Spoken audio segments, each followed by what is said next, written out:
ભાદરવો મહિનો આવે એટલે સમગ્ર ભારતમાં એક અવાજ ગુંજતો જોવા મળે, ગણપતિ બાપ્પા મોરિયા, ઘીમાં લાડુ ચોરિયા। અને આપ સૌએ એ નાદ અત્યારે સાંભળી જ રહ્યા છીએ। ભાદરવા મહિનામાં આવતો સૌથી ખાસ અને મહત્વનો મોટો તહેવાર એટલે કે ગણેશ ઉત્સવ।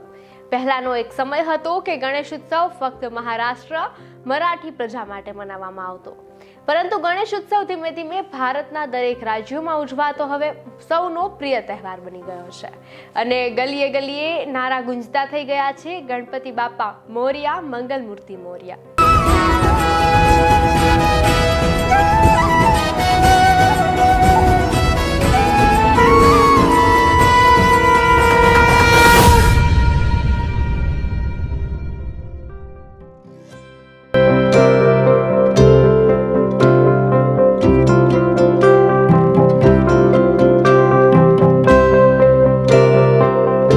નમસ્કાર, આપની સાથે હું છાયા। આજે વાત વિગતવારમાં। જ્યારે સમગ્ર ગુજરાત કે સમગ્ર રાજ્યમાં આટલો ભક્તિનો માહોલ છે, લોકો ભક્તિમય થઈ ગયા છે, ત્યારે થોડીવાર તમારી સાથે ધાર્મિક ચર્ચા કરવી છે, કેમ કે ગણેશ ચતુર્થીના ગણેશ ઉત્સવ રૂપે ઉજવાતા આ 10 દિવસો ભારતીય ભક્તિભાવ પ્રજા માટે ખૂબ જ સુખ, આનંદ અને ભક્તિ રસથી તડબોર કરી જનારા હોય છે।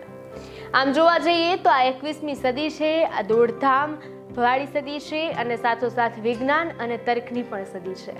ત્યારે ભારતીયમાં જોવા મળતો ભગવાન પ્રત્યેનો અતૂટ અને અખંડ વિશ્વાસ ખરેખર અવર્ણનીય છે। કહેતા કહેતા પણ આપણને ગર્વ થાય કે વિજ્ઞાનમાં માનતો આ માણસ ભગવાનમાં પણ માને છે।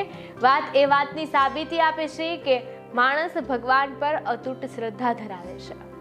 ખરેખર સંપૂર્ણ માનવજાત માટે ખૂબ જ ખુશીની વાત કહી શકાય કે આજના આધુનિક યુગમાં પણ ભગવાન માટે કોઈની શ્રદ્ધા સહેજ પણ ઓછી થઈ નથી કે ડગમગી નથી, જે એક સારી વાત છે।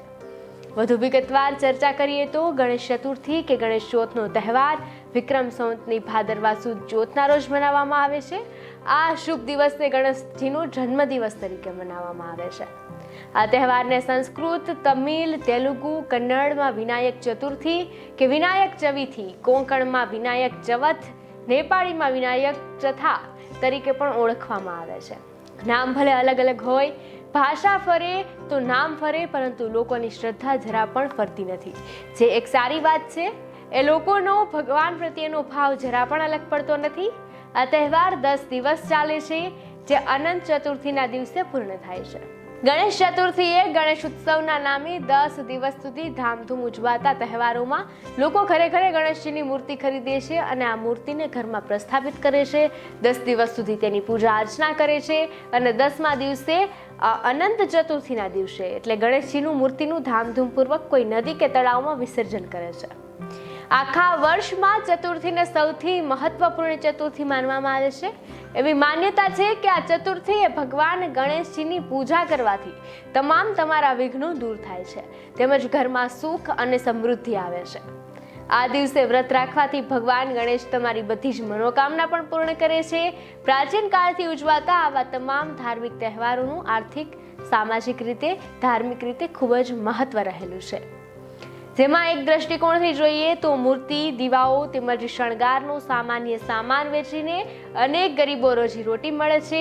મિષ્ટાનવાળાઓ, ફૂલવાળાઓ કે પૂજાપાનો સામાન વેચનારા અનેક ધંધાર્થીનો ધંધો ધમધમી જાય છે। બાળકોને આપણી પૌરાણિક માન્યતા અને ભગવાન સાથે જોડાયેલી પૌરાણિક કથાઓનું જ્ઞાન મળે છે। ભગવાન પ્રત્યે લોકોની શ્રદ્ધા અને વિશ્વાસ વધુ અતૂટ બને છે। લોકો પોતાની અતિ વ્યસ્ત જિંદગીમાંથી થોડો સમય કાઢીને એકબીજાને મળે છે, તેમજ સકારાત્મક ઉર્જા મેળવે છે। આવા ધાર્મિક તહેવારો પોતાની સાથે પોઝિટિવ એનર્જી, ઉત્સાહ, જિંદગી સામે ઝઝૂમવાની અનોખી તાકાત આપી જાય છે। કોઈ પણ પરિસ્થિતિ હોય, સારા નરસા પાસા, સારી નબળી બે બાજુ હોવાની જ છે। જ્યારે આપણે કોઈ આવા ધાર્મિક પ્રસંગે બહોળી સંખ્યામાં પબ્લિક ઉપસ્થિત થતી હોય એવી જગ્યાએ આપણી સુરક્ષા એ આપણી જવાબદારી હોવાની છે। સુરક્ષાની વાત મને એટલા માટે યાદ આવી કેમ કે આપ સૌ જાણતા જ હશો કે જ્યારે આવા કોઈ મોટા પંડાલ હોય, મોટું ધાર્મિક કાર્ય હોય કે પછી મોટો લોકપ્રિય તહેવાર હોય, ત્યારે બહોળી સંખ્યામાં લોકો ઉપસ્થિત થાય છે। અનેકવાર ધક્કા મૂકીના કે લોકોને ઈજા પહોંચવાના આકસ્મિક બનાવો પણ બનતા હોય છે, જેની તકેદારી સંપૂર્ણપણે આપણે જ રાખવાની હોય છે। દર વર્ષે આપણે ગણેશ ચતુર્થીએ કેટલીક ધામધૂમપૂર્વક ઉજવણી કરીએ છીએ, એ આપણે સૌ જાણીએ છીએ। પરંતુ ગણેશ વિસર્જનની વાત આવતા વિસર્જનમાં ગયેલા કોઈ શ્રદ્ધાળુના ડૂબવાના, કોઈ શ્રદ્ધાળુના ગુમ થવાના, કોઈ ભક્તજનોને ઈજા પહોંચવાના આવા કિસ્સાઓ આપણી નજર સમક્ષ આવતા રહેતા હોય છે. જાહેર પ્રસંગો વખતે આપણી સુરક્ષા કે સલામતીની જવાબદારી આપણે જ લેવાની હોય છે. છતાં પણ વિસર્જન સમયે સરકારશ્રી તરફથી ઘણા નીતિ નિયમો બહાર પાડવામાં આવે છે, ઘણા માપદંડો રાખવામાં આવે છે, પરંતુ આપણે સૌ ભક્તિભાવમાં તરબોળ થઈ, આનંદમાં મગ્ન મસ્ત થઈ ક્યાંક ને ક્યાંક આ સલામતીના ધોરણો ચૂકી જઈએ છીએ, જેના ખરાબ પરિણામ રૂપે ક્યારેક આપણે આપણી જાન પણ ચૂકવવી પડી શકે છે. આટલા સરસ ધાર્મિક માહોલમાં જાન ગુમાવવા જેવો શબ્દ મને એટલા માટે યાદ આવે છે કેમ કે હમણાં જ ગણેશ વિસર્જન વખતે જે બનાવ બન્યો ત્યારબાદ રાજકોટના 2 પરિવારોમાં ઉત્સવનો માહોલ માતમમાં ફેરવાઈ ગયો. રાજકોટમાં ગત શનિવારે ગણેશ વિસર્જન કરવા ગયેલા એક જ પરિવારના 2 સભ્યોનું આજી ડેમમાં ડૂબી જવાથી મોત નીપજ્યું હતું. રાજકોટના એક જ પરિવારના મામા અને ભાણેજનું ગણેશ વિસર્જન સમયે આજી ડેમમાં ડૂબી જતા મોત નીપજ્યું. જેમાં નજર કરીએ તો રાજકોટ શહેરમાં મણિનગર સોસાયટીમાં રહેતા રામભાઈ કે જેની ઉંમર વર્ષ હતી 33 અને તેમના ભાણેજ હર્ષ કે જેમની ઉંમર હતી 19 વર્ષ, તે ગણેશ વિસર્જન માટે આજી ડેમે ગયા હતા. ગણેશજીની મૂર્તિ ફરી કાંઠે તરીને ના આવી જાય એટલા માટે તે ઊંડા પાણીમાં ગણેશજીનું વિસર્જન કરવાના લોભે મામા અને ભાણેજ 80 થી 100 ફૂટ સુધીની ઊંડા પાણીમાં મૂર્તિ લઈને જાય છે અને ત્યારબાદ આપણી પરંપરા મુજબ મૂર્તિને 3 વાર પાણીમાં ડૂબકી ખવડાવે છે. પાણીનો તણાવ વધુ હોવાથી મૂર્તિ સાથે બંને મામા ભાણેજ પણ ડૂબવા લાગે છે. બંને પાણીમાંથી બચવા તેમજ બહાર આવવાના ઘણા બધા પ્રયાસ કરે છે, ઘણા પ્રયત્ન કરે છે, પરંતુ તમામ પ્રયાસો નિષ્ફળ જતા બંને પાણીમાં ગરકાવ થઈ જાય છે અને ડૂબી જતા બંનેના મોત નીપજે છે. ઘટનાની જાણ થતાં ફાયર બ્રિગેડની ટીમ તરત જ દોડી આવે છે. બંનેના શરીરને પાણીની બહાર કાઢે છે. તાત્કાલિક ધોરણે હોસ્પિટલે ખસેડવામાં આવે છે. ઘટનાની જાણ થતાં આજી ડેમ પોલીસ પણ તાત્કાલિક દોડી આવે છે, પરંતુ ડોક્ટર બંનેને મૃત જાહેર કરે છે.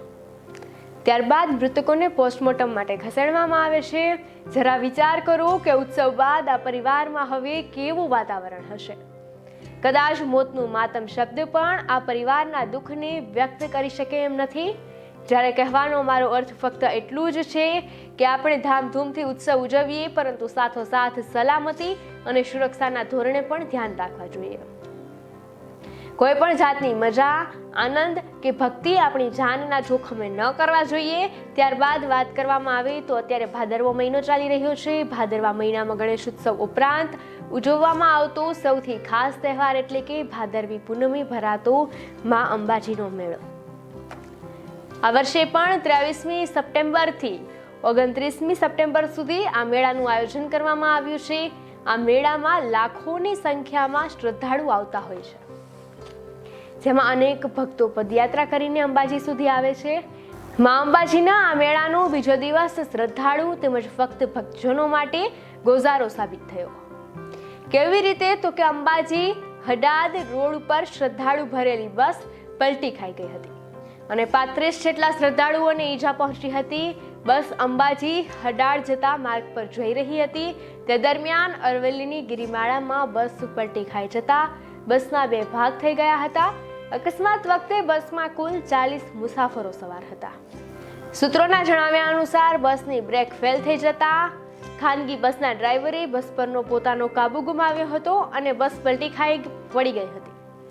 જેમાં 25 જેટલા તબીબો છે અને સર્જનો દ્વારા આ મુસાફરોને પાલનપુરની હોસ્પિટલમાં તાત્કાલિક સારવાર આપવામાં આવી રહી છે.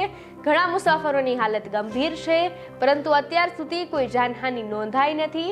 ભગવાન ગણેશ હોય કે માં અંબા હોય, ફક્ત શ્રદ્ધાળુઓના ભક્તિમાં ક્યારેય ખોટ આવતી નથી. ખોટ આવે છે ફક્ત આપણી સલામતી કે સુરક્ષા પ્રત્યેની આપણી જવાબદારીમાં. ભગવાન માટેની આપણી શ્રદ્ધામાં ક્યારેય ખોટ આવતી નથી. ખોટ આવે છે તો ફક્ત આપણી સજાગતામાં. ધામધૂમથી તહેવાર ઉજવો, હજુ વધુ મોજ શોખ કે ભક્તિ કે આનંદ કરો, એ બાબતે જરાય કોઈને અડચણ નથી, પરંતુ સાથોસાથ સલામતીના માપદંડોને પણ ધ્યાનમાં રાખવા જોઈએ. જીવ હશે તો આવતા વર્ષે પણ આનાથી વધારે ધામધૂમપૂર્વક અનેક તહેવારો ઉજવીશું, પરંતુ થોડા ચૂકીને જો કારણ વગર જીવ ગુમાવી બેસીશું તો આગળ કોઈ સવાલ જ પેદા નથી થતો. ઉત્સવના વાતાવરણ માતમમાં ફેરવાઈ જાય છે, લોકોની ખુશી છે એ દુઃખોના પગતળે દબાઈ જાય છે. એ વાતનું આપણે સૌએ જ ધ્યાન રાખવાનું છે. સરકાર આપણા માટે જે નીતિ નિયમો કે ઉત્સવ ઉજવવાના જે માપદંડો તૈયાર કરે છે એ નીતિ નિયમોનું પાલન કરી માપદંડોની અંદર રહી પણ ખૂબ જ વ્યવસ્થિત રીતે અને ખૂબ જ ઉત્સાહપૂર્વક દરેક તહેવારની ઉજવણી થઈ શકે છે. તો પછી ખોટું જીવનું જોખમ શા માટે લેવું? અમારી આપ સર્વ ભક્તોને તેમજ શ્રદ્ધાળુને ફક્ત એટલી જ અપીલ છે કે જેટલી શ્રદ્ધા, જેટલો વિશ્વાસ આપણે ભગવાન કે માતાજીમાં બતાવીએ છીએ, રાખીએ છીએ, તેટલી જ સભાનતા અને સજાગતા આપણે આપણી સલામતી માટે પણ રાખવાની છે. આપણે ઉત્સવોને જેટલા ઉમંગથી શરૂ કરીએ છીએ એ જ ઉમંગ અને ઉત્સાહ સાથે તેની પૂર્ણાહુતિ પણ કરવાની છે. સરકારશ્રી તો આપણી સૌની સુરક્ષા માટે અનેક રીતે કાર્યરત છે જ, પરંતુ સાથે સાથ આપણે પણ તેમાં સહયોગ આપવાનો છે. આપણે મોજ મસ્તીમાં ડૂબી જઈએ, ક્યારેક પણ આપણા જીવનું જોખમ ખેડવાનું નથી. ખૂબ જ ઉમંગ, ઉત્સાહ અને ભક્તિભાવપૂર્ણ રીતે દરેક તહેવારો આપણે ઉજવતા રહીએ, તેમજ આપણી જાતની અને તેમજ આપણા સમાજના લોકોની સંપૂર્ણપણે સુરક્ષા પણ નિશ્ચિત કરીએ. બસ આજ માટે આટલી જ વાત વિગતવારમાં કહેવી છે. બાકી મળતા રહીશું સોમવાર, બુધવાર, શુક્રવારે. તો હું છાયા અત્યારે રજા લઉં છું. જોતા રહો વાત વિગતવાર BS9 સાથે. નમસ્કાર.